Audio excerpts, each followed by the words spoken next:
Buenas noches, jóvenes. Buenas noches con los 10 nomás que están Buenas por... noches, doctor. ¿Se escucha? Buenas noches, doctor. Sí, doctor.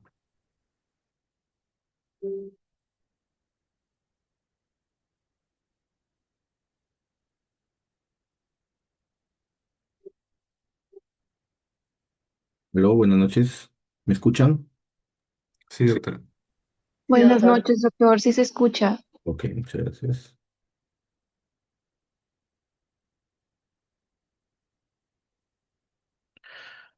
Muy bien. Ya, para culminar, como le dije, las clases teóricas ya se terminaron el día de ayer y lo que yo iba a hacer hoy día era complementar, digamos, algo que se debió haber hecho o realizado en los seminarios, ¿no? Pero como fue a la falta, pues, ¿no? De toda todo ese éxodo que ha habido del curso, tremendo, porque ayer he sacado, ¿no? El, Sacado ayer la estadística de los 390 alumnos, solamente quedan 172, de los cuales solamente 13 se están conectando ahorita, ¿no? Y estos 172 quiere decir que 218 alumnos han desertado. Me indica aproximadamente un 56% de inhabilitados, ¿no? Miren, si su intención ha sido, como le digo, sabotear, haciendo que yo jale, se equivocan porque con el 44% restante, de ahí se saca el porcentaje de jalados. Y de todos los que se han quedado, pues la mayoría van a salir aprobados. Así que mi porcentaje va a ser mínimo. Así que no hay problema.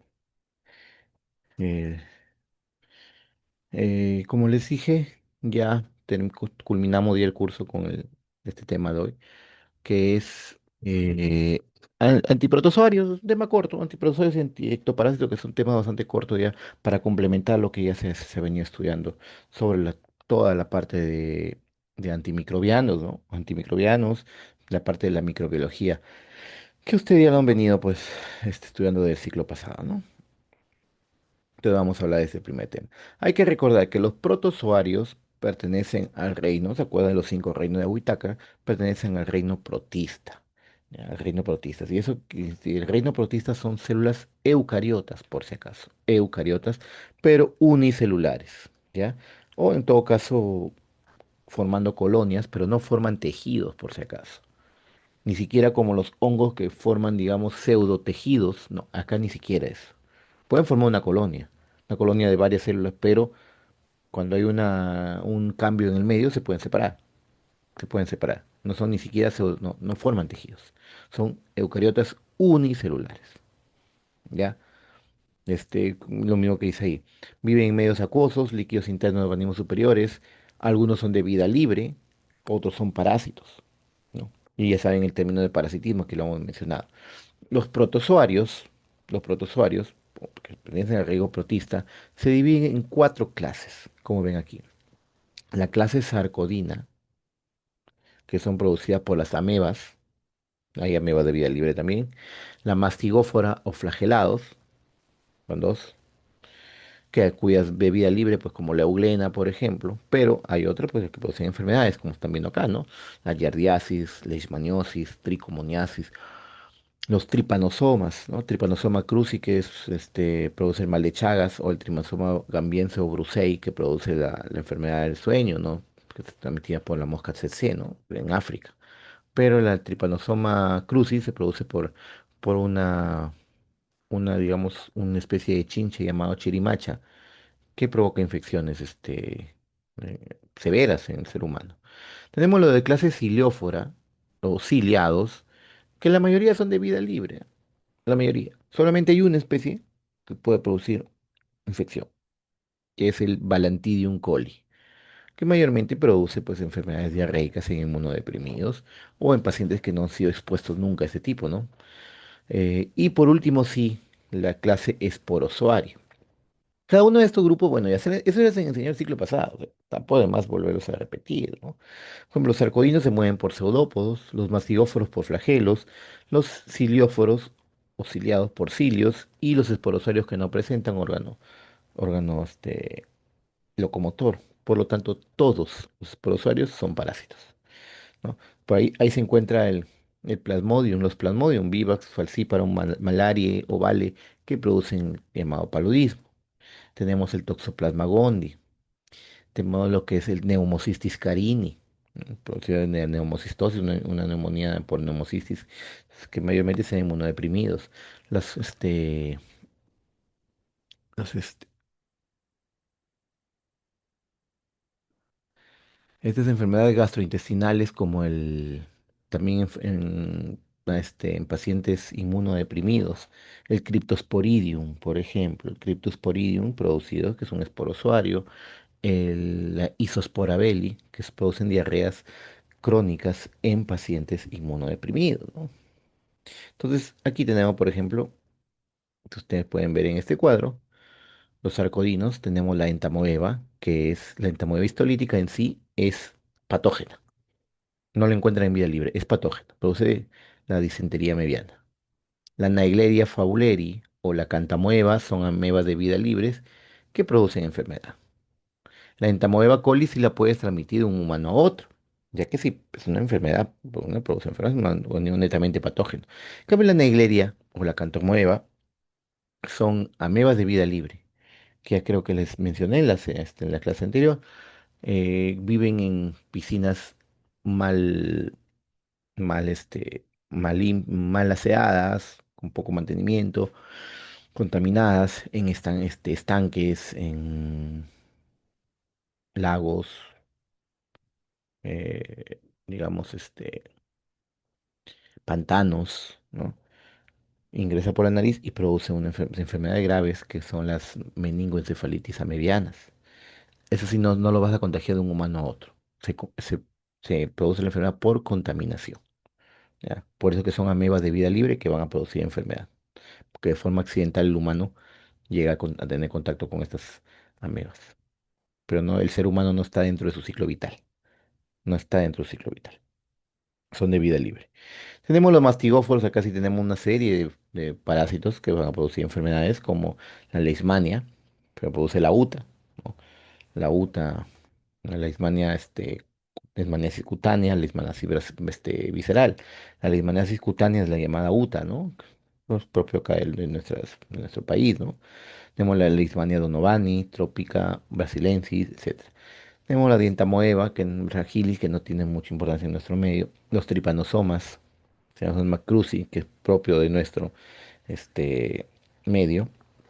La giardia, que produce la famosa giardiasis.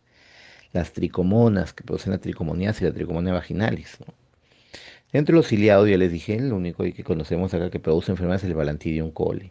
Y de los esporozoarios, que no tienen órgano locomotor, tenemos los más conocidos aquí, los plasmodios.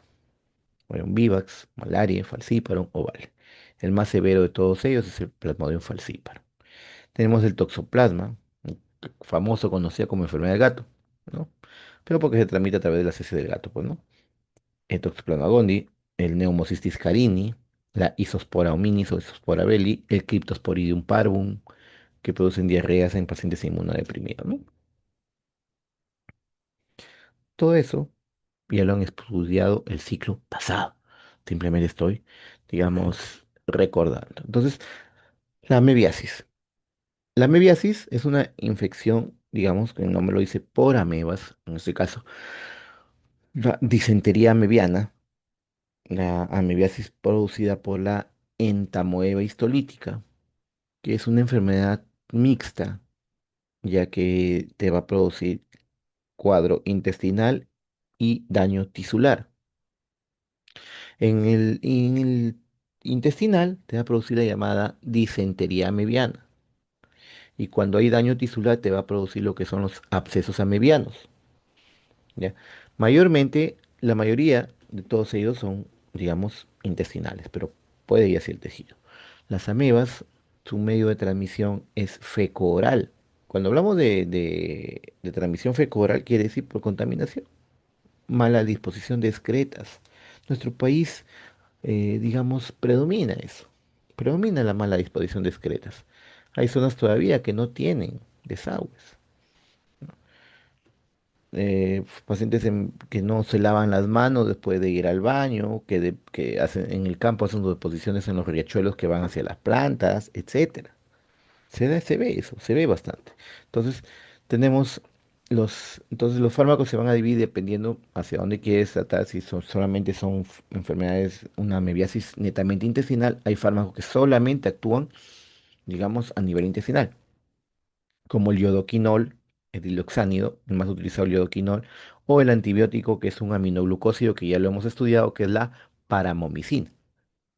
Un aminoglucósido que ustedes saben que no se absorbe por vía oral, por lo tanto se administra por vía oral para que actúe en la luz. Tenemos los hemibicidas netamente tisulares como la emetina, la deshidroemetina y la cloroquina. Y tenemos los amebicidas mixtos, intestinales y tisulares, como el metronidazol, ¿ya? Y sus derivados como el tinidazol, cenidazol, ornidazol, ¿no? Bien, fácil, ¿no? La mebiasis crónica o no disentérica que se da, digamos, en pacientes que ya se vuelven portadores, ya no presentan la enfermedad, pero se encuentran, digamos,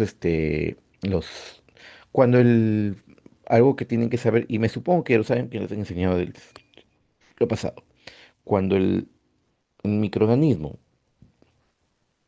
en ese caso, el protozoario, está activo, se le llama trofozoito, y cuando está en forma inactiva se llama quiste. ¿Ya? Entonces, ¿qué sucede aquí? Cuando ya la disentería está inactiva, lo que encuentran a nivel intestinal son quistes. Son quistes, pero ese paciente va a seguir infectando porque va a seguir eliminando quistes y va a seguir pasándoles a otras personas, ¿no? Aquí el tratamiento después con fármacos que actúan en la luz intestinal, como el iodoquinol o la paramomicina. Ya cuando hay disentería mediana, es decir, cuando ya hay infección, los trofosoritos están activos, esos trofosoritos van a infectar la pared, van a producir la disentería mediana, pero también pueden atravesar la pared e irse hacia los demás tejidos. Por eso aquí se le da tratamiento netamente un fármaco mixto, ¿no? Mixto, que tenga acción tanto en la luz intestinal como en la parte tisular. En ese caso tenemos el metronidazol, ¿no? Y los abscesos hepáticos que también es netamente tisular, donde se puede utilizar la emetina, que es netamente tisular, y el iodoquinol para eliminar la fuente primaria, que es para eliminar los quistes, o fármacos mixtos como el metronidazol, ¿no? Entonces, el iodoquinol, que es, digamos, una 8-hidroxiquinolina, que es un derivado, llamado iodoquinol o llamado diodo hidroxiquinina, ya no es hidroxiquinina. Es, digamos, activo exclusivamente sobre amebas de luz intestinal, sobre todo quistes, ¿no? Cuando hay un netamente portador crónico, como lo he mencionado hace un momento. No se absorbe, al menos que le des en grandes cantidades, que puede provocar tóxico, porque sí es tóxico cuando está en el sistema, cuando se vuelve sistémico. Por ejemplo, me dice, menos del 10%, o sea, es poquito de una dosis oral se recoge por la orina en forma metabolizada, o sea, menos del 10% se absorbe. Entonces, podemos entender de que la absorción es poca. Por eso es que en dosis altas puede provocar toxicidades, ¿no? Incluso dice acá, miren lo que produce, náuseas, molestias abdominales, prurito, erupción dérmica, reacciones alérgicas y, sobre todo, en pacientes que son sensibles al yodo. Y lo que es acá la reacción más grave es la neuropatía mielóptica aguda, que puede provocar ceguera, ¿ya? Como dicen acá, cuando se administra dosis superiores a las recomendadas. Es decir, cuando se le administra más dosis, pues se va a absorber más y es lo que va a producir el daño, ¿no? El metronidazol. Este es un fármaco, digamos, que no solamente tiene actividad sobre los protozoos, sino también sobre bacterias. ¿Y sobre qué exactamente, qué tipo de bacterias? Los anaeróbicos. ¿Ya? Es un derivado de los nitroimidazoles. ¿Ya? De los nitroimidazoles. ¿Se acuerdan que los imidazoles en sí son una familia amplia? ¿Se acuerdan en los antimicóticos tenemos los imidazoles, donde los azoles, donde se encuentran los imidazoles y los triazoles, que son antimicóticos? Tenemos los antihelmínticos, como que son los benzimidazoles, como el albendazol, el mebendazol, esos son benzimidazoles. Y aquí tenemos los nitroimidazoles. El nitroimidazol que es el metronidazol. ¿Ya? Tiene, como le dije, actividad antiparasitaria, anti protozoal y también antibacteriano. Contra los protozoarios no solamente tiene actividad sobre las amebas, tanto histolítica, perdón, tanto intestinal, tanto modo histolítica, estamos hablando no tanto intestinal como tisular, ¿ya? Es también, digamos, de elección en pacientes con tricomona vaginalis, no solamente para a través sistémico, sino también vienen óvulos, también para la Yardia lamblia, ¿no? La yardiasis, que es una infección por protozoarios bastante común en nuestro medio, altamente común, ¿ah? Ya que, como le digo, pues nuestro país es una zona endémica con alto índice de pobreza, ¿no? Y en las bacterias tiene acción sobre anaerobios como los Clostridium, el Clostridioide difficile, que ya lo hemos mencionado en clases anteriores, Peptostreptococcus y acción sobre Helicobacter pylori, que es inclusive el metronidazol es uno de, digamos, uno de los fármacos dentro de los esquemas alternos en tratamiento del erradicado del Helicobacter. Tiene cierta actividad sobre actinomyces y actividad directa y con buena eficacia sobre Campylobacter fetus y Gardnerella vaginalis. O sea, está dentro de los esquemas terapéuticos contra lo que es la vaginosis bacteriana, ¿no? Mecanismo de acción. El metronidazol como tal es un fármaco, es un profármaco, porque tiene que reducirse en la célula, digamos, parasitaria o bacteriana, ¿ya? Para ser activo, ¿ya? ¿Y cómo se reduce? A través de una enzima ferrodoxina. Esta ferrodoxina se encuentra en los parásitos y se encuentra dentro de las bacterias anaeróbicas que hemos hablado, que lo utilizan dentro de su ciclo de respiración celular, la ferredoxina. Entonces, a través de esta ferreducina, el método de acción se reduce y se vuelve tóxico. Se vuelve netamente citotóxico, interfiriendo en el transporte de electrones, modificando la estructura del ADN. O sea, cuando ustedes le preguntan cuál es el mecanismo de acción del metronidazol, es inhibir la síntesis de ADN. ¿Ya? Inhibe la síntesis o, digamos, altera la función del ADN de los parásitos o de las bacterias anaeróbicas. ¿Y cómo lo produce? Digamos, como le dije, utilizando la ferredoxina para reducirse. Y el metronidazol reducido es altamente citotóxico, produciendo muerte. Es amebicida, este es bactericida. Muy bien, entonces si hablamos de su farmacocinética, eh, el fármaco se absorbe muy bien por vía oral, incluso se alcanzan, son proporcionales a las dosis. ¿Ya? Por vía rectal, su absorción sí es variable. Ustedes se acuerdan que la vía rectal es una absorción errática muchas veces. Se utilizan vía endovenosa también, vía oral. ¿Ya? Vienen presentaciones como vía oral como jarabes, cápsulas, tabletas, vía endovenosa, ¿ya? Em, Viales de 100 mililitros para situaciones, por sobre todo infecciones por anaerobios, ¿no? O bacterias anaeróbicas. Su distribución es amplia, ¿ya?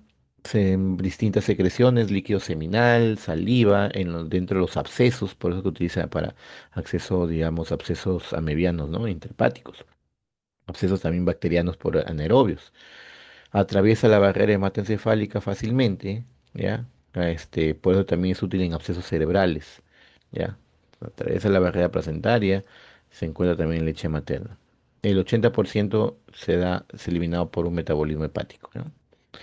Reacciones adversas. Bueno, las reacciones adversas de metronidazol son pocas, es bastante tolerado, pero puede producir un sabor metálico característico, náuseas, pérdida del apetito, molestias abdominales, diarrea, sequedad de boca, erupciones dérmicas, quemación uretral y tromboflebitis cuando se administra vía venosa. Pero como le digo, son muy raras muy pocas veces produce efectos adversos. Inclusive la más grave es, digamos, daño neurológico como parestesias, parecias y parestesias en algunas extremidades, ataques y convulsiones. Pero esto es solamente mucho más raro. No debe ser administrado durante el embarazo. Esto aquí como que un poco es porque la característica es que no debe administrarse en el primer trimestre del embarazo. De ahí sí es seguro. No debe usarse en el primer trimestre del embarazo. Interacciones inhibe, o sea, es un inhibidor enzimático de los anticoagulantes orales, y eso hay que tener precaución, porque si tú inhibes el metabolismo de un anticoagulante oral, va a aumentar su concentración plasmática, pudiendo provocar hemorragias, ¿no? Aquí están las aplicaciones terapéuticas: amebiasis, yardiasis, digamos, le digo que tricomoniasis, se administra también, con la tricomoniasis se administra una sola dosis, 2 miligramos, que si cada tableta viene de 500, o sea, 4 tabletas, una sola toma. Igual que el tratamiento contra la Gardnerella vaginalis o vaginosis bacteriana, ¿no? En las amebiasis está la dosificación ahí, que se da de 750 miligramos por vía oral 3 veces al día durante 5 a 10 días para las amebiasis, ¿no? Tenemos la paramomicina, que son, digamos, con actividad frente a entamoeba histolítica de luz intestinal. Ya les mencioné, no se absorbe por el tubo digestivo, es un aminoglucósido, ¿ya? Entonces va a producir el daño o la acción en la luz intestinal. Puede provocar molestias gastrointestinales, erupciones, cefalea, vértigo, vómitos y nefropatía. Es un aminoglucósido. Pues ustedes saben que los aminoglucósidos son nefrotóxicos y ototóxicos, pero como no se absorbe por la luz intestinal, sus efectos adversos son mínimos, mínimos. El fármaco de elección para tratar colonización intestinal de entamoeba histolítica. Se actúa sobre los quistes de la entamoeba histolítica que están en la luz intestinal y también sobre los trofosoritos. Se emplea como alternativa del yodoquinol en amibasis asintomática, es decir, quistes, o como alternativa del metronidazol en amebiasis ya intestinal o disentería mediana, de acción intestinal. Tenemos emetina y deshidroemetina, que, como les dije hace un momento, solamente para acción tisular, efecto amebicida frente a trofosoritos. Cuando hablamos de trofosoritos hablamos de células amebianas activas, ¿ya? Pero en formas tisulares, ¿ya? De amebiasis y amebiasis intestinales graves. ¿Ya? Inhiben el alargamiento de la cadena de los oligopéptidos y la síntesis de proteína en las células eucariotas. En este caso en los protozoarios, ¿no? No se debe utilizar por vía endovenosa, su uso intramuscular, por su alta toxicidad. Se concentra altamente en el hígado, riñón, vaso, pulmón, que es donde mayormente se producen los abscesos amebianos, ¿no? Sus reacciones adversas sí son frecuentes, ya es un fármaco un poco tóxico, siendo las más graves las cardiovasculares, que puede provocar un dolor tipo anginoso, disnea, taquicardia, hipotensión e inclusive hasta la muerte este fármaco. Tenemos el caso de la yardiasis. La yardiasis es una enfermedad producida por la Yardia lamblia, en algunos sí lo llaman como Yardia intestinalis. Es una infección bastante frecuente por este flagelado, como ven ahí, que al microscopio parece una cara con dos ojos, pero son dos núcleos que tiene. Ya, se transmite por contacto, pues, por vía fecal, vía fecal. Tratamiento de elección aquí es la quinacrina, pero la quinacrina muchas veces puede provocar náuseas o vómitos y se puede utilizar el metronidazol. Se utiliza el tinidazol, muy poco utilizado, y también puede usarse en niños la furazolidona. La furazolidona, que es un antibacteriano también, que esté muy activo sobre Shigella, Campylobacter y sobre Giardia lamblia. La clinaquina, como ven aquí, su uso está restringido solamente para Giardia lamblia en adultos y niños. ¿Qué es lo que hace? Altera en las hebras de la cadena de ADN, provocando su ruptura. ¿Ya? Sus principales reacciones adversas, náuseas, vómitos, y puede tener una tinción amarillenta de la piel si es que se administra por mucho tiempo. Puede generar psicosis en dosis elevadas, ¿ya? Evitar en pacientes con psoriasis. Esto es importante, porque se han visto casos de que pacientes que sufren psoriasis, se les mete quinacrina, incrementa considerablemente. Su Su farmacosintética tiene buena absorción por vía oral, se distribuye altamente por todos los tejidos y se elimina muy lento. Se elimina y eso que provoca que se acumule, ¿ya? Y eso, su excreción es por la orina o renal. No debe administrarse en embarazadas. Esto sí, puede producir, es teratógeno, ¿ya? Es teratogénico. Puede provocar anemia plásica. Raro también, pero puede producir. La más común es la dermatitis exfoliativa. Estas dosificaciones para que tengan una idea, ¿no? Ahora hablamos de la furazolidona. Este nombre, no sé si ustedes han oído hablar de un nombre comercial llamado furoxona. La furazolidona es un nitrofurano, al igual que la nitrofurantoína, que ya hemos estudiado en clases anteriores, como un antibacteriano. Esta furazolidona tiene un espectro sobre Giardia lamblia, y sobre algunas bacterias gram negativas y gram positivas, sobre todo las gastrointestinales como la Salmonella, Shigella, E. coli, ¿no? Es bastante tolerable, incluso mucho más que la quinacrina. Muy raro, pero puede producir náuseas, vómitos, erupción con bastante prurito. Eso sí, en pacientes que tengan déficit de glucosa 6-fosfato deshidrogenasa, puede provocar anemia hemolítica y granulocitosis. Eso hay que tener en cuenta. Nos quita dosificación para giardiasis y enteritis bacteriana en caso de adultos y niños, ¿no? Bueno, hasta ahí hemos hablado de los más, digamos, de las enfermedades intestinales por, digamos, distintas infecciones, de algunos fármacos que son muy útiles, por ejemplo, el metronidazol, no solamente contra las amebas, también tiene acción sobre el Balantidium coli, sobre la Trichomona Giardia lamblia, tiene acción sobre la Trichomona vaginalis, Gardnerella vaginalis, sobre distintos, digamos, protozoarios, ¿no? Eh, los demás fármacos específicos como la emetina, que es para amebas tisulares, o la quinacrina, que es específico para Giardia, o la furosolidona, a diferencia del metronidazol, que tiene acción sobre varios. Hablaremos de otro de los esporozoarios, en ese caso, pues el más común en nuestro país, en zonas de la sierra, o simplemente zonas un poco altas de la costa.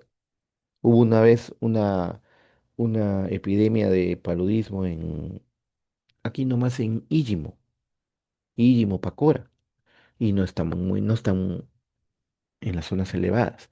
Y se da por la proliferación del mosquito anófeles. Si no hay mosquito anófeles, no hay paludismo, ¿no? Entonces, esto de aquí ya lo han estudiado el ciclo pasado, el ciclo de la malaria o del plasmodio, ¿no? Entonces, un paciente que esté infectado con paludismo, viene un mosquito hembra, porque el mosquito hembra es la anófeles hembra es la que chupa la sangre, jala, digamos, eh, de algún enfermo por ahí y se va a picar a un paciente sano. Entonces, en ese paciente sano, al inocular, o digamos, al picar, a introducir su probóscide y jalar sangre, ingresa los esporozoitos, ¿no? Entonces, por los oídos se van hacia, digamos, distintas zonas como el hígado, se va a madurar para formar los merozoitos y estos merozoitos van a invadir eritrocitos. En algunos casos, como el Plasmodium vivax, aquí en el hígado algunos permanecen escondidos en forma latente, llamados los hipnozoitos, que son esquizontes tisulares. ¿Ya? Luego se van a los merozoitos, se meten dentro de los glóbulos rojos, donde viene la fase asexual, produciendo hemólisis. O sea, ahí dentro de los glóbulos rojos empiezan a multiplicarse, ¿ya? Y se liberan los merozoitos que van a infectar más glóbulos rojos, ¿ya? En la fase sexual, que se da dentro del mosquito, ¿no? Ahí es donde se reproducen para poder, digamos, seguir produciendo y seguir infectando, ¿ya? Entonces tenemos distintos fármacos, como son los que ven acá los esquizonticidas tisulares, los que esquizonticidas sanguíneos y los gametocidas. Y ahorita vamos a hablar de cada uno de ellos. Entonces, aquí no, estamos hablando de esquizonticidas tisulares holísticos que eliminan las formas hepáticas, los hipnozoitos. En ese caso estamos hablando de del Plasmodium vivax, el vivax y el ovale, ¿no? Por el falciparum no produce hipnozoitos. Tenemos los esquizonticidas sanguíneos o hemáticos que van a actuar sobre los parásitos que se encuentran dentro de los glóbulos rojos. Y los gamitocidas que van a destruir las etapas sexuales, ¿ya? Entonces van a impedir que se transmita hacia los mosquitos. Entonces, los antiparasitarios se van a clasificar en tres clases: clase uno, clase 2, clase 3. La clase uno ya mayormente está dirigida sobre las formas eritrocíticas asexuales, ¿ya? No tiene acción principalmente sobre el Plasmodium falciparum, no todos.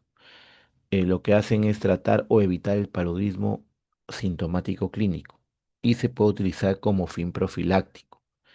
Tenemos los clase 2, ¿ya? Los clase 2 que tienen no solamente formas eritrocíticas asexuales, sino sobre las etapas primarias de Plasmodium falciparum. O sea, los clase 2 tienen acción mayor sobre Plasmodium falciparum. Y clase 3 son los esquizonticidas tisulares. Su acción es, digamos, en las etapas primarias y latentes en el hígado, como los hipnozoitos. Y cierta acción sobre gametocitos. Entonces, como dicen, este fármaco no tiene cabida en el tratamiento del paludismo sintomático porque la acción es el paludismo latente, el que está en el hígado. Por eso se utiliza para erradicar hipnozoitos de Plasmodium vivax y ovale, que son las que causan infecciones recidivantes. Ustedes pueden darle, por ejemplo, un fármaco que mate esquizontes sanguíneos, curan la enfermedad, pero los sinusoides se quedan latentes en el hígado. El paciente está sano y después de un tiempo vuelve a reaparecer la enfermedad. Para eso es la primaquina, clase 3. ¿Ya? Como le voy a decir, esto de aquí elimina esquizontes tisulares, elimina hipnozoitos. ¿Y quiénes producen los hipnozoitos? Esa es pregunta de examen siempre. Es el Plasmodium vivax y el Plasmodium ovale. Y eso les han enseñado el ciclo pasado. Entonces aquí tenemos, ¿no? Para que tengan más o menos una idea más clara. No tenemos clase uno, clase 2, clase 3. Tenemos clase uno, el más utilizado, más común es la cloroquina.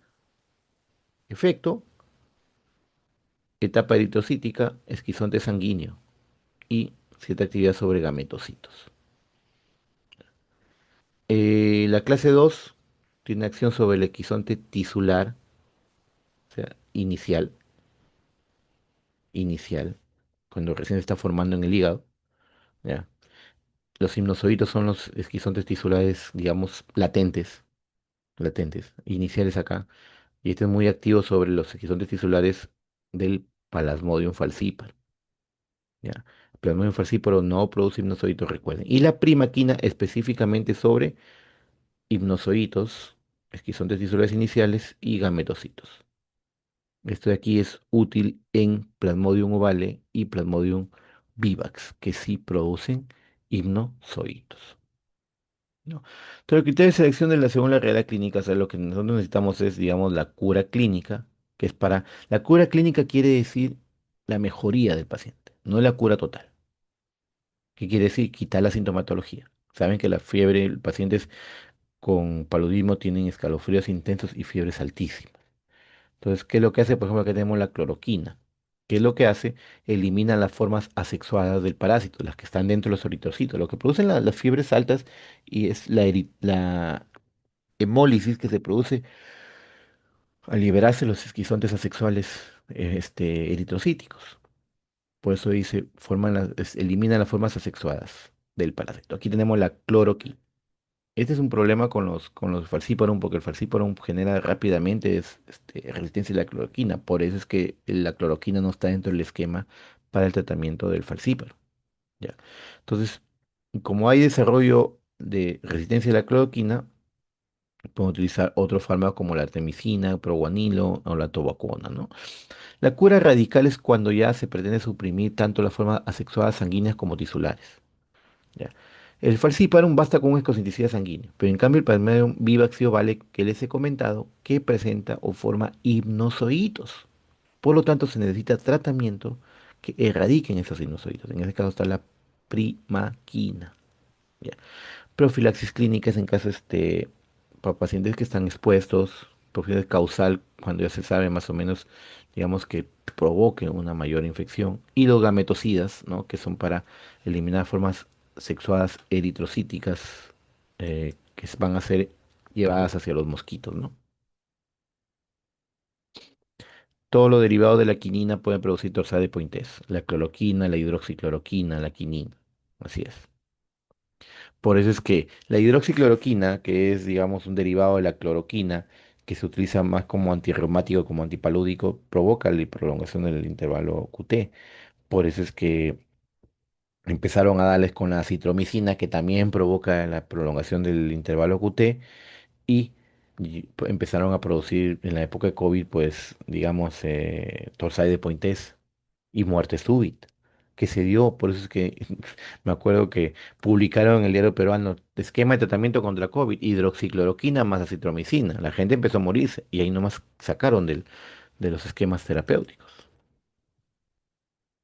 Entonces, hablamos de los derivados quinolínicos, acá la cloroquina. La más utilizada y la que ustedes van a ver bastante cuando vayan a un centro de salud, como les he comentado, hace unos años, hace unos 10 años, no más de unos 15 años por lo menos, hubo una epidemia marcada, digamos, bueno, eh, estamos en el 2025, sí, hace unos 20 años fue. Era una epidemia de paludismo que abarcaba desde más o menos Tucumé, Íllimo, Pacora, hasta Jayanca, ¿no? Ya son zonas, digamos, que no son tan altas y hubo problemas bastantes. Ya. Se utilizaba la cloroquina, era Plasmodium vivax, era el principal, pero también hubieron casos de Plasmodium falciparum. Ya. Entonces aquí se utilizó bastante la cloroquina, que es el fármaco de elección para tratamiento clínico o erradicación clínica de, del Plasmodium vivax. Ya, y Plasmodium vivax, porque Plasmodium falciparum no es resistente. ¿Ya? No ataca sobre formas exoeritrocíticas como los hipnozoitos, ¿no? Plasmodium vivax y ovale. ¿Qué es lo que hace? Se concentra altamente en las vacuolas digestivas, ya donde se une al hemo liberado, y recuerden ustedes que, que lo que hacen los mosquitos, absorben sangre y se alimentan del grupo M, ¿no? Degradan la hemoglobina y se alimentan del grupo M. ¿Qué es lo que hace la cloroquina? Se une a este M, se une a este M y evitando la inactivación. Y este anillo M es prácticamente, como ven aquí, tóxico. ¿Ya? Este anillo cloroquina M es tóxico, produciendo destrucción de los parásitos por daño oxidativo. También produce alcalinización de la vacuola digestiva, llevando a la incapacidad del parásito para efectuar digestión de hemoglobina, pues, ¿no? Disminuye también la síntesis de ADN en el parásito. Provoca prácticamente, como ven acá, es esquizonticida. Provoca la muerte de los esquizontes sanguíneos. La resistencia se da con cambios genéticos en los transportadores, ¿no? Puede ser absoluta o parcial. El Plasmodium falciparum lo presenta. Se absorbe por vía oral, buena absorción. Ya inclusive puede aumentar junto con los alimentos. Se metaboliza en el hígado 30% en desecetilcloroquina y bisdesetilcloroquina, que son parcialmente activos todavía. Tiene una gran, digamos, distribución y fijación en tejidos, ya inclusive en algunos lugares concentran muy superiores a las plasmáticas. La eliminación es lenta, ya. El tratamiento es prolongado también durante 2 semanas. Se encuentran inclusive, miren aquí, hasta 7 días después pueden producirse, digamos, encontrarse restos en la orina, ¿no? Reacciones adversas. Es un fármaco bastante tolerado, toxicidad escasa, puede producir molestias gástricas, sensación de llenura, dispepsia, cambio de color en las uñas. Muy raro, pero se puede dar la retinopatía, que se da con dosis muy altas y en tratamientos muy prolongados.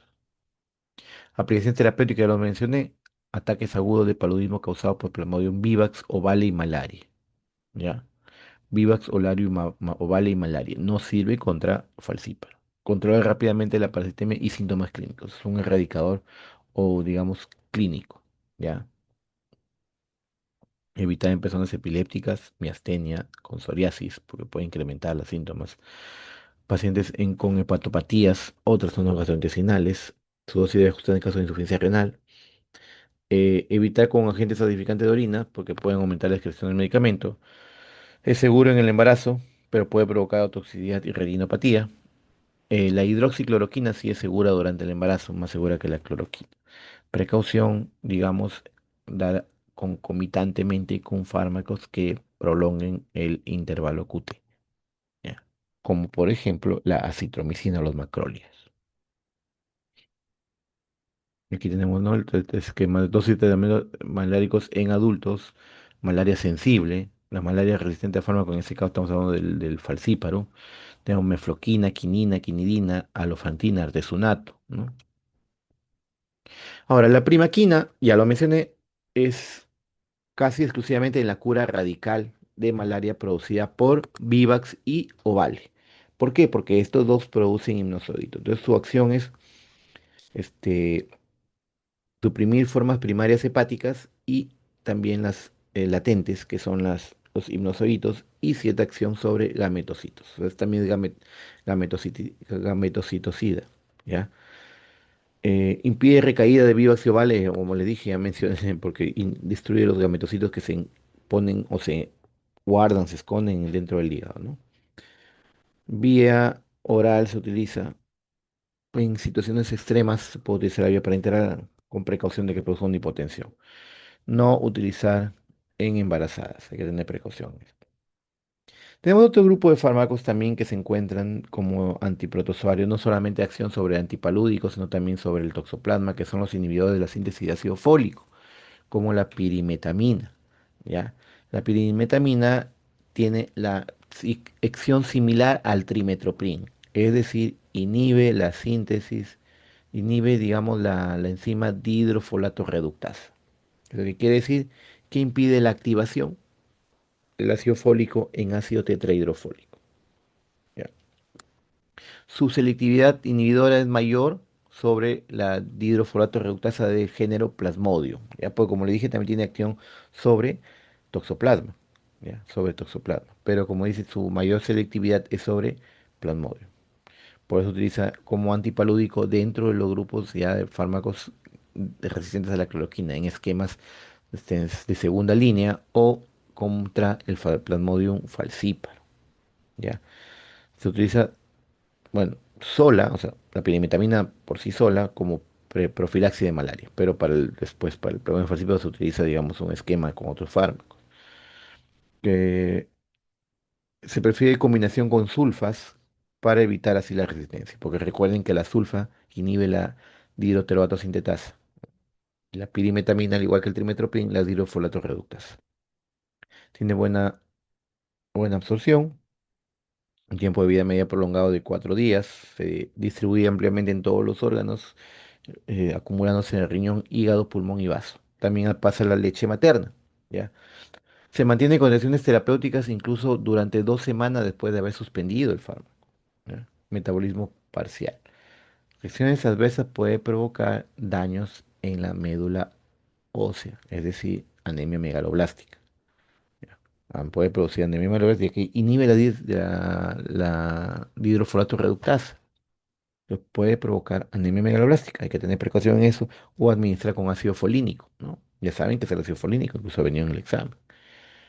Eh, se aparecen, si aparecen anomalías hematológicas, suspender la tratamiento y ven ahí aplicación de leucovorina. Leucovorina es el factor citrobolum, que es el ácido folínico, ya que se acuerdan que el ácido folínico es una forma activa del ácido fólico que ya no necesita la dihidrofolate reductasa, ¿no? Aplicaciones terapéuticas, Plasmodium falciparum. Claro, pero va combinado con sulfadiazina y quinina, ¿no? Para la prevención de malaria en regiones con alto riesgo de Plasmodium resistente a cloroquina, ¿no? Ahí se combina con sulfadoxina. Quinina y derivados que hagan actividad sobre esquizoticidas sobre Plasmodium vivax, malaria, Plasmodium falciparum, ¿ya? Es tóxico, bastante tóxico, ¿ya? Por eso hay que tener bastante precaución. Como ven ahí, su farmacocinética, cuya sumida de 5 a 16 horas, ¿ya? Pues de aquí también provoca prolongación del intervalo QT y la posibilidad de tonsai de Poites, ¿no? Puede producir lo que llamamos el sinconismo, que es acúfenos, hipotensión, ¿ya? Cefalea, reducción de la agudeza visual, vértigo, inclusive puede provocar daños en auditivos con concentraciones altas. La vieja confiable, la hipersensibilidad, ¿no? La hematológica, hipoglucemias, como le dije, dentro del tema cardiovascular puede provocar prolongación del intervalo QT. Contraindicación de la vieja confiable, pues hipersensibilidad. Evitar miastenia gravis también. Aplicaciones, como le mencioné, malaria resistente a la cloroquina. ¿Ya?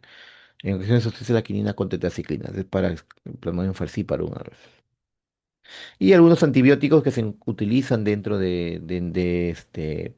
más que todo, no antibióticos, no antibacterianos que se utilizan, como la doxiciclina, Plasmodium falciparum junto con la quinina, la clindamicina, que es un esquizonticidia sanguíneo, ya por utilizarse en pacientes que no se recomienda la doxiciclina, o sea, como alternativa a la doxiciclina en embarazadas, por ejemplo. Pero es contra el Plasmodium falciparum. Estos esquemas con distintos fármacos, porque para el tratamiento de Plasmodium vivax, que es el más común, es solamente cloroquina con primaquina, pero los esquemas contra el Plasmodium falciparum sí son amplios. Pero aquí no vamos a hablar de esquemas, pues, ¿no? Porque el objetivo no es de esquemas. Muy bien, hasta ahí hemos hablado sobre antiprotozoarios y vamos a hablar, pues, tema cortísimo, que son los ectoparásitos. Los ectoparásitos, como olvidé decir, ecto, fuera, fuera. Son los parásitos, pues, que se dan mayormente en situaciones de alta pobreza, alta falta de higiene, alta hacinamiento, más que todo, ¿no? Son, digamos, en este caso, artrópodos. Digo artrópodos, ya no son unicelulares, son artrópodos. Algunos que son insectos, como por ejemplo el piojo, la pulga, ¿ya? Son insectos. Otros son arácnidos, como la garrapata, Sarcoptes scabiei, productor del azar. ¿Ya?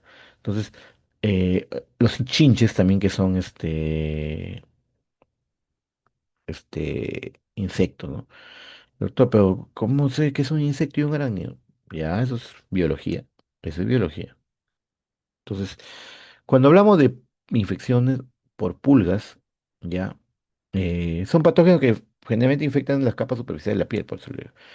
Cuando se llama por pulgas se llama pulicosis, cuando se llama por piojo se llama pediculosis, escabiosis por el ácaro de la sarna o acarosis.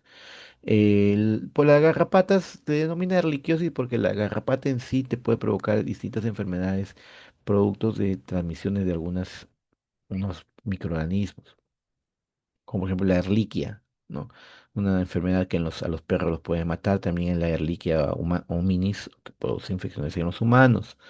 La garrapata también te transmite las riquecias, ¿no? La enfermedad de la fiebre manchada de las montañas rocosas, eh, la Rickettsia rickettsii que produce la enfermedad, otro tipo de fiebre que no me acuerdo ahorita, y otras enfermedades, ¿no? Entonces, como dije, ¿no? Sarna, pediculosis, capitis, pediculosis del cuerpo, la ladilla, que es un piojo del pubis, ¿no? Se forma la ladilla o piojo, que es un piojo púbico, como ven ahí, ¿no? Pediculosis pubis. La pulicosis que es de la pulga, ¿no? Que va, como le vuelvo a decir, se da en zonas altamente con falta de higiene, ¿no? Entonces, cuando hablamos de pediculosis, ahí está el ciclo de vida, ¿no? Y esto de aquí les enseñé el ciclo pasado. Vamos a recordar nomás el ciclo vital del piojo. Entonces, el huevo que se adhiere a la piel, se le denomina liendres o liendras. Perdón, se adhiere al pelo, no al cuero cabelludo, no al mío pelo, al mío cabello, ¿no? Y se forma son como perlitas chiquititas, amarillitas, ¿no? Así como lo ven ahí en la imagen, ¿no? Acá.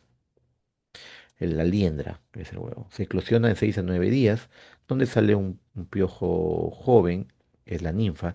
Este de aquí tiene una metamorfosis incompleta, ya, porque en los insectos hay metamorfosis completa, cuando se forman larvas, huevo, larva, ninfa y adulto. Cuando se metamorfosis incompleta, del huevo sale la ninfa directamente, ¿no? Que son formas inmaduras. Por eso eclosiona en 6 a 9 días, forma la ninfa y la maduración de 7 a 10 días. Y está el piojo adulto. Pone 5 a 8 huevos al día la hembra. Tiene una vida media el piojo adulto de 30 días. Está- y se alimentan pues de la sangre. Son hematófagos, ¿no? Entonces aquí pediculosis capitis, la cabeza, pediculosis pubis, que está Pitilus pubis, que es el nombre científico, y la pediculosis corporis, ¿no? Que son, ambos son humanos, como la capitis y corporis, pero son una variante, ¿no?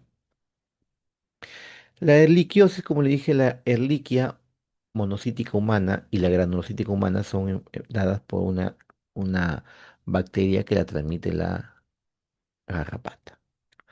fiebre, dolor muscular, erupciones cutáneas, etcétera, ¿no? Bueno, las garrapatas mayormente se encuentran en los animales y de forma accidental eh, alcanza al ser humano. No es una infección como el piojo, por ejemplo, que transmite de humano a humano, ¿no? Es de forma accidental. También puede producir una sustancia neurotóxica y puede provocar lo que se llama la parálisis por garrapata, que también hay que tener precaución en eso. Pero mayormente se da eso en animales. Esto sí es bastante común, la sarna.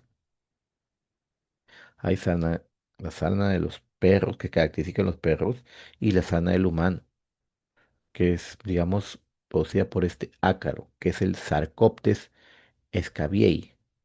¿Ya? Sarcoptes scabiei. Tenemos la escabiosis común, que es la más común que se da, y la costrosa, que es producida, digamos, en pacientes inmunodeprimidos. ¿Ya? Pacientes inmunodeprimidos. Se puede producir lo que llaman la sarna noruega, que es, que es con alta morbimortalidad, porque es peligroso. ¿Ya? Se da por contacto directo, como ustedes pueden ver ahí. La hembra se mete por debajo de la piel, en la capa epidérmica, y hace caminitos donde pone sus huevos. Luego estos huevos salen, eclosionan y es su ciclo vital. Nuevamente aquí voy a poner huecos ahí. Entonces por eso es que produce ciertos caminos, ¿no? Que pica bastante. Pica bastante. Por eso prurito intenso que empeora por las noches.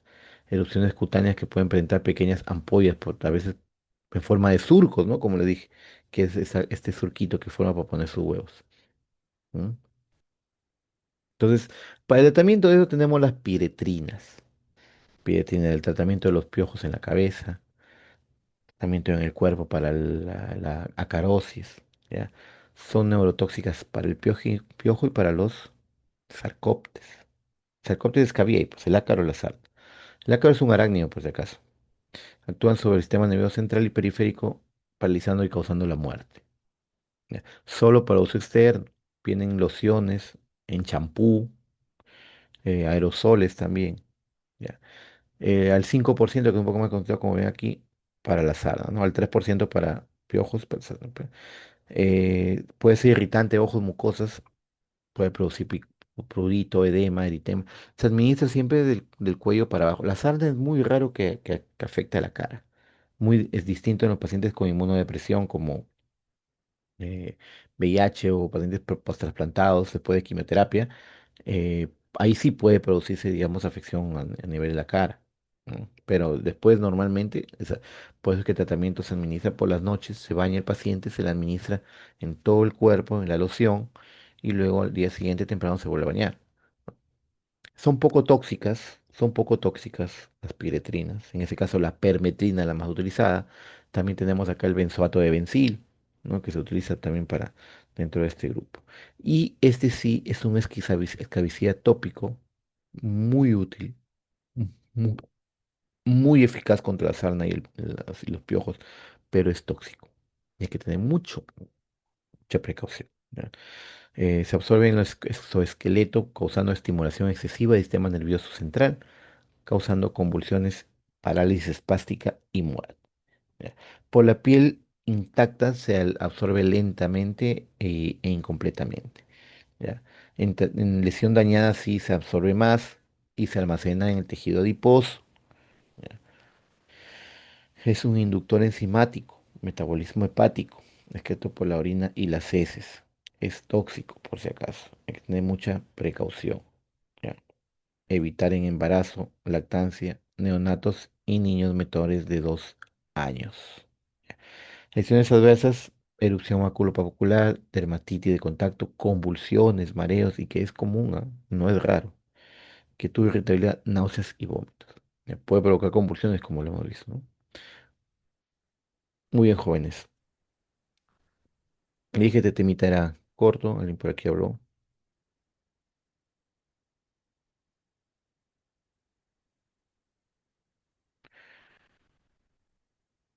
Bueno, muy bien, chicos.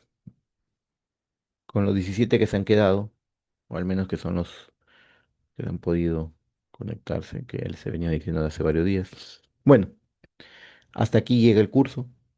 Ya espero que los pocos que se han quedado que son conscientes de la importancia que es, porque ya vi que que la mayoría pues simplemente han preferido sus cursos de fisiopatología porque abren cursos para los otros ciclos, pero bueno, pues recordarles nada más que la carrera de medicina no es un juego, la carrera de medicina no es un pasatiempo, no es uno que ya pues que estudia, pues seré médico, no, no es así.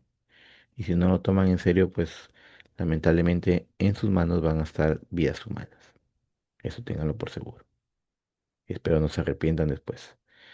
Si toman conciencia que estudien, quizá ustedes son los únicos que se han quedado porque realmente tienen conciencia de lo que tienen, van a hacer. Quizá mucho de lo demás no les interesa y lo hacen por moda, porque así estamos ahora, ¿no? Entonces, jóvenes, me despido. Como les vuelvo a decir, vamos a estar en contacto todavía con los delegados porque tengo que pasar notas, todo, pero sí ya de aquí ya no lo voy a volver a ver. Espero no volverlos a ver en el 2026 que voy a regresar en farmacología, por favor, ya, por favor.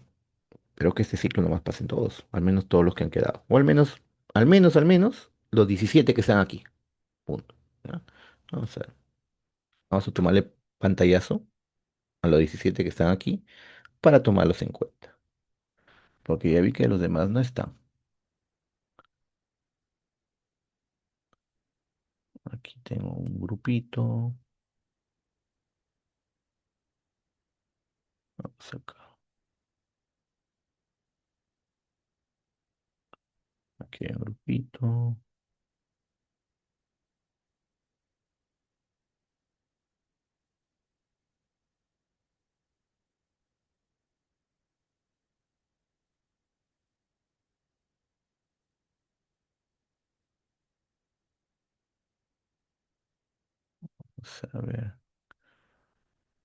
vamos a ver, puede haber sorpresas, puede haber sorpresas, por haberse quedado hasta el final.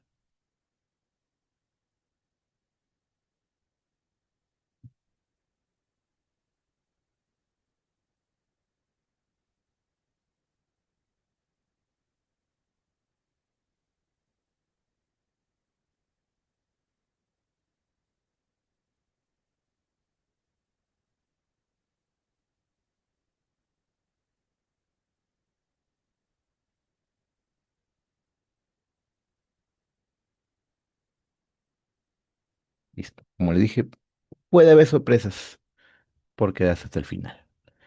Eh, Dime, Delgado, escucho. Yo tengo una consulta con respecto a con mi respecto a mis asistencias. Lo que pasa es que yo a inicio del año le comenté que se me cruzaba el horario y yo decía, no sé si se acuerda, los sábados. Y este Ya. sábado que tocaba con el doctor Becerra, me apunté en la lista, pero no es que me puede tomar en Ah, consideración. ya, ¿qué sección eres? De la F. Sección F, ya, ok. Delgado Cabrera, ¿no? Sí. Ajá, Ya, sí, por favor, sección F. doctor. Ya, yo te voy a tomar en Gracias. cuenta. Delgado Cabrera, ya. Muy bien, jóvenes, gracias por haber estado hasta el final, haber quedado hasta el final. Eh, Estudien, lo único que les puedo decir. Como ya les mencioné, el ciclo que viene no voy a estar yo en la cátedra. Bueno, hay una probabilidad de un 10% que sí, pero es poca. Mayormente es no, porque como le dije, tengo un problema de salud que no es tan simple.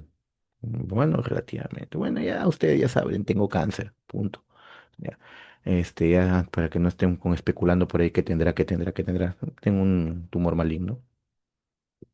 Este, y me tienen que intervenir quirúrgicamente, recibir lo que sigue, radioterapia, quimioterapia y todo eso, ¿no?